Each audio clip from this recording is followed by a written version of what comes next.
The 2020-2021 estimates of expenditure has been tabled, and the Ministry of Industry, Commerce, Agriculture and Fisheries has been allocated over $10.6 billion for housekeeping expenses, added to which it's expected to earn another $1.4 billion. $7.9 billion of that amount will be utilized in boosting agriculture and improving the fisheries sector.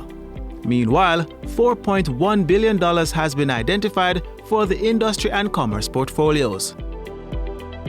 Government, through the help of its bilateral partners, is also providing $3.5 billion to fund development projects. Here's the breakdown. The Inter-American Development Bank (IDB) is this year spending over $317 million to promote the growth of the global services sector (GSS) in Jamaica. The GSS projects are being implemented by JAMPRO and include the acquisition and implementation of a talent platform, development of a career pathway framework, as well as the updating of a digital skills curricula and the development of a pilot training plan. As the ministry targets a dynamic agriculture sector, upgrades to the Bodles Research Station in St. Catherine will be continuing. Several tasks to be undertaken include the completion of infrastructural works of the Apiculture Office and Laboratory, upgrade of the ICT system, and renovation of offices, along with the procurement of farm machinery. The Caribbean Development Bank is funding the Southern Plains Agricultural Development Project to the tune of $250 million. The aim for the fiscal year is to develop 3 wells in Parnassus, Clarendon, acquire GIS equipment, and conduct land surveys. And there are many challenges that farmers have throughout the length and breadth of Jamaica. As he said, one of the challenges is bad roads. It is for this reason that the Farm Road Rehabilitation Project will be continued this year with a budget of $1.2 billion. Another one is water. Farmers in St. Elizabeth and Manchester will see continued work being executed on the Essex Valley Irrigation Infrastructure Development Program. $612 million is being spent by the Caribbean Development Bank and the Government of Jamaica to continue the drilling of wells and to complete the design of an irrigation network system and the Global Gap Buildings design.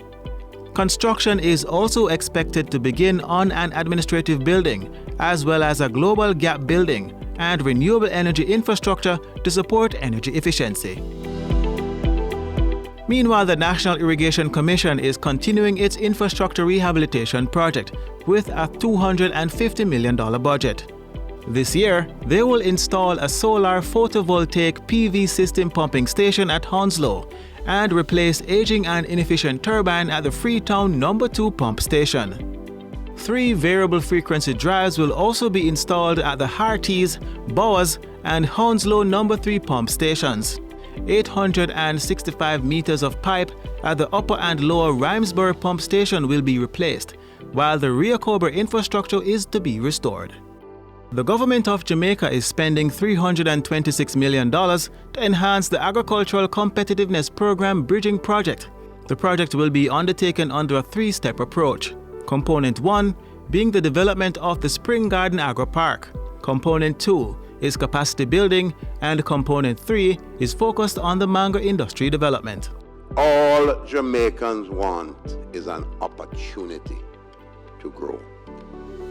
Give them the right environment, give them the right leadership, give them the right atmosphere and inspiration, and they will rise to the occasion.